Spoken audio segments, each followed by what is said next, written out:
یا سلامت رہیں۔ او بھائی میں بچوں سے کہنا چاہتا ہوں، ہاں ہمارے ملک کی ایک معتبر سیٹ پہ بیٹھنے والا بندہ مائک میں کہتا یہ قوم مسلمان اپنے بچوں کو ہاتھ میں بینر دے کے باہر نکال رہے۔ میں نے کہا پڑھیے جناب ہماری تاریخ، خدا کی قسم بدر سے لے کر کے آج تک امت سے کہنا نہیں پڑا ہے کہ حضور کے لیے جان دینی ہے۔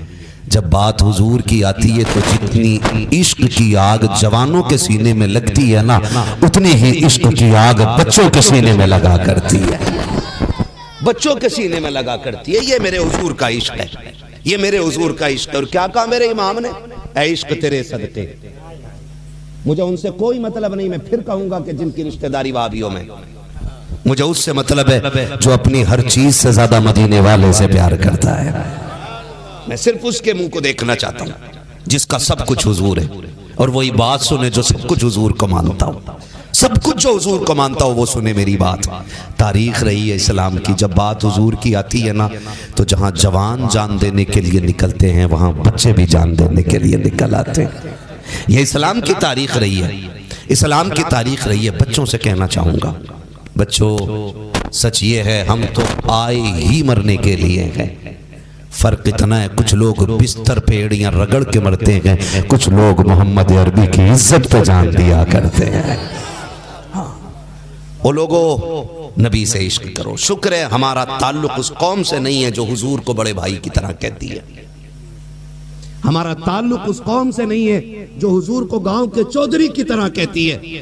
ہمارا تعلق تو اس شخصیت سے ہے جس نے یہ نعرہ سکھایا تھا، انہیں جانا انہیں مانا، نہ رکھا غیر سے کام، للہ الحمد میں دنیا سے مسلمان گیا۔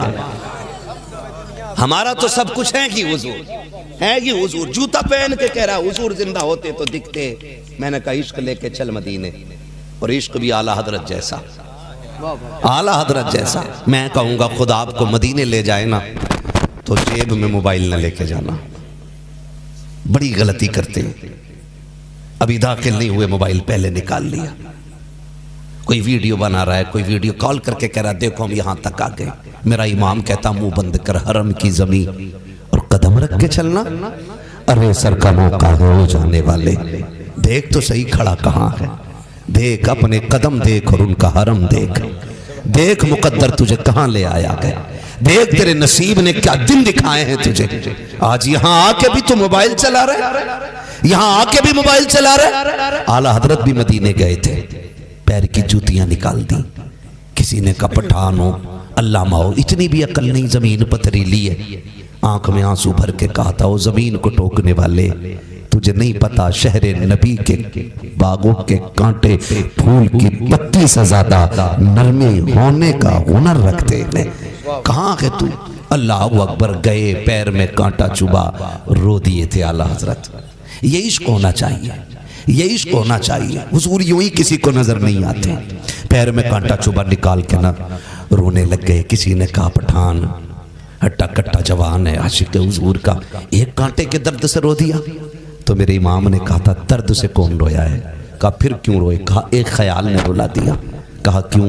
کہ یہ شہر نبی کا کانٹا ہے اور احمد رضا کا تلوہ مضبوط ہے۔ میں کہتا ہوں اعلیٰ حضرت پہ لڑنے سے زیادہ اعلیٰ حضرت کو پڑھنے کی ضرورت ہے۔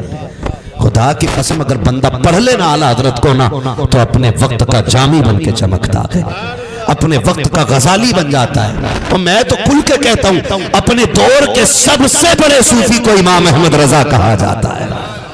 پڑھا ہی نہیں اعلیٰ حضرت کو لوگوں نے، پڑھا ہی نہیں، پتہ نہیں کس اینگل سے دیکھا ہے، کس اینگل پڑھا ہی نہیں اعلیٰ حضرت کو۔ پڑھ کے تو دیکھو اعلیٰ حضرت کو۔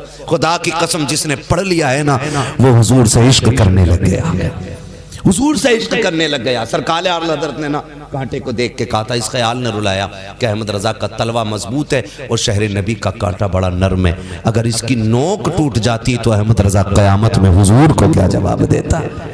اسی لیے میں نے کہا شکر ہے امام احمد رضا ہمارے حصے میں آئے اور انہوں نے ہمیں پڑھایا گیا کہ جان ہے عشق مصطفیٰ، روز وضو کرے خدا، جس کو ہو درد کا مزہ نازے دوا اٹھائے گی۔ چلو اللہ اللہ کرنے، چلو اللہ اللہ کرنے، اللہ اللہ کرنے۔ سن بھائی خالی ماتھے پہ گھٹا بنانے سے کوئی فائدہ نہیں ہے. نماز وہی قبول ہوتی ہے جس نماز میں سر جھکتا ہے خدا کی طرف اور دل جھکتا ہے مصطفیٰ کی طرف. ہاں جی یہ گمراہ کرنے والی باتیں آ جاتی. نہیں لڑنا نہیں چاہیے, اللہ ایک ہے, خدا ایک ہے. مہربانی کر, میں سب سے پہلے سینے سے لگاؤں گا, لیکن اتنی مہربانی کر کہ حضور کو ایسے مان جیسے ماننے کا حق ہے. ایسے مان. کہہ رہا نبی بڑے بھائی کی طرح ہے. انہوں نے اپنی کتاب میں لکھا کہ چودھری کی طرح ابر رحمت تیری مرقد پر گوہر باری کرے, حشر تک شان کریمی ناز برداری کرے. فنا کے بعد بھی ہے, فنا کے بعد بھی باقی ہے شان رہبری تیری. خدا کی رحمتیں ہوں اے امیر کارواں تجھ پر. اس امیر کارواں نے جب سنا نا کہ اس نے کہا ہے کہ نبی بڑے بھائی کی طرح ہے, تب میرے امام نے کہا سرور کہوں کہ مالک و مولا کہوں تجھے, باغ خلیل کا گل زیبا کہوں تجھے. مجھے تو حیرت ہوتی جس نے دیکھا نہیں وہ کہہ رہا نبی میری طرح.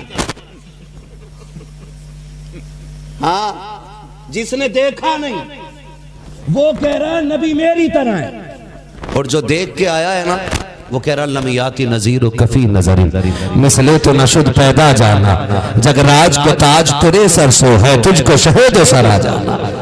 ہے نا میرے بچوں, میں نے پیچھے تقریر کی تھی کچھ دن پہلے. میں نے کہا تھا برتن میں کتا منہ ڈال دے تو دھل کے پاک ہو جاتا ہے, وہاں بھی منہ ڈال دے دھل کے پاک نہیں ہوتا ہے. ایک نے فون کر کے کہا جی یہ کون سی کتاب میں لکھا ہے. توجہ کریں میری طرف, تنقید نہ کریں, کہیں نہ کہیں سب میں کمیاں ہیں. میں کسی فرد واحد کو نشانہ نہیں بنا رہا ہوں. اللہ کرے کوئی چوک گیا ہے تو صبح کا بھٹکا شام کو واپس آ جائے تو اسے کھویا ہوا نہیں کہا جاتا ہے. دور بدلے گا انشاءاللہ, بدلے گا. اگر کہیں چوک گئے ہیں تو تبدیلی آئے گی انشاءاللہ. ہاں میں دین بیان کر رہا ہوں, حضور کا دین ہے. توجہ ہے میں کیا کہہ رہا تھا ابھی آپ سے؟ کتا منہ ڈال دے. ہاں تو میں مجھ سے کہنے لگا یہ کس کتاب میں لکھا ہے کہ وہاں بھی منہ ڈال دے برتن پاک نہیں ہو سکتا, کتا منہ ڈال دے پاک ہو جائے گا. میں نے کہا تجھے نہیں پتا ہے یہ عشق کی کتاب میں لکھا ہے. سبحان اللہ. کہا کیسے؟ میں نہیں سمجھا. میں نے کہا سن, میں تجھے ایک شعر سناؤں. ہزار بار بشویم دہن ز مشک و گلاب, ہنوز نام تو گفتن کمال بے ادبیز. یہ بھی عشق کی کتاب میں لکھا ہے, یہ بھی عشق کی کتاب میں لکھا ہوا. اگر ہم اپنے منہ کو, اپنی زبان کو ہزار بار مشک و عنبر سے دھوئیں پھر بھی زبان اس لائق نہیں ہے کہ محمد عربی کا نام لیا جا سکے. یہ کمال عشق ہے. اور میں نے کہا یہ بھی کمال نفرت ہے کہ ہم کتے کے جوتے کو دھو کے پاک کر لیتے ہیں اور جسے وہاں بھی چھو دے ہم اسے ٹھوکر مار دیتے ہیں. کہا یہ کدھر؟ میں نے کہا تجھے نہیں پتا, چل لے کے چلوں. حضور بیٹھے, ایک صحابی آئے, سلام کیا, مصافحے کے لیے ہاتھ آگے بڑھایا. حضور نے منہ پھیر لیا. حضور نے چہرہ پھیرا نا, انہوں نے سوچا شاید حضور ناراض ہیں, وہ گھوم کے آگے گئے. حضور نے پھر چہرہ پھیر لیا, پھر آگے گئے. حضور اپنی جگہ سے اٹھ کے حجرے میں تشریف لے گئے. حضرت عمر نے کہا, حضرت عمر سے کہتے ہیں پتہ نہیں حضور کیوں روٹھ گئے. تو حضرت عمر نے کہا تیرے ہاتھ میں سونے کی انگوٹھی ہے,